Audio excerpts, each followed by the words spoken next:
let's take a look at finding the inverse function of an equation. We've got the equation y equals 2x plus 3.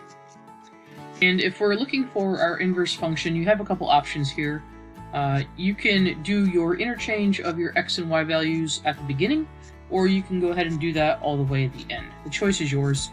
In this question, I'll try and show you both methods, and then you can pick the one that's easier for you. So let's go ahead and solve this equation for x.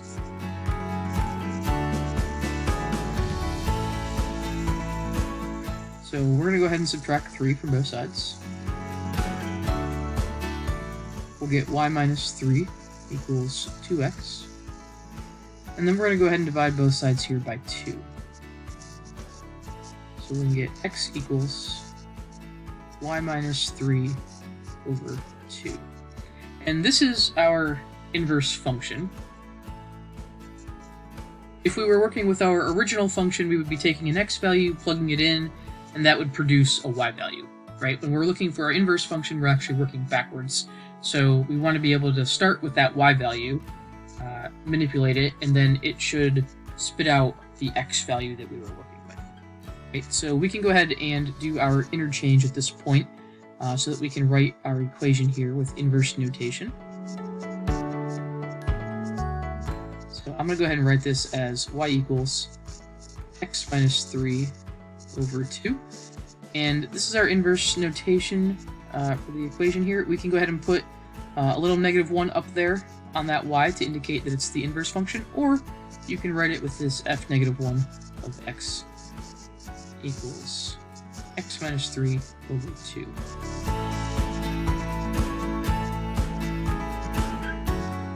Now let's go ahead and take a look at a point that would have been on our graph. If we had picked any x value, let's go ahead and pick an x value of 1.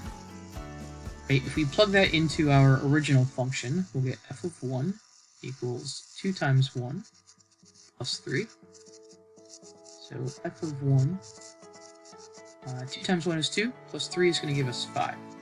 Right, so this would produce the point 1, 5 on our graph.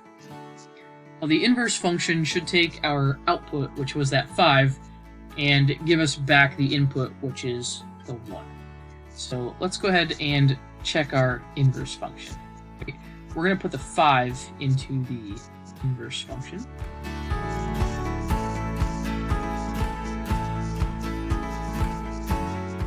And if we do 5 minus 3, and then divide it by 2, let's see what happens. So 5 minus 3 on top, it's going to be 2. Divided by 2 is going to give us a 1. Right, and so when we take that x value of 5, it should spit back the 1, which is what we wanted. Right, so the 0.51 should be on our inverse function. So let's go ahead and take a look at the graph of the original and the inverse function in this case.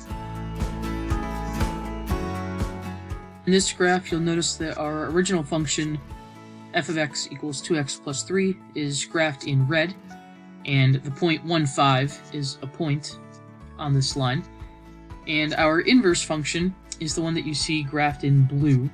Right, this is the equation x minus 3 over 2, and you'll see that our 0.51 is a point on that inverse function.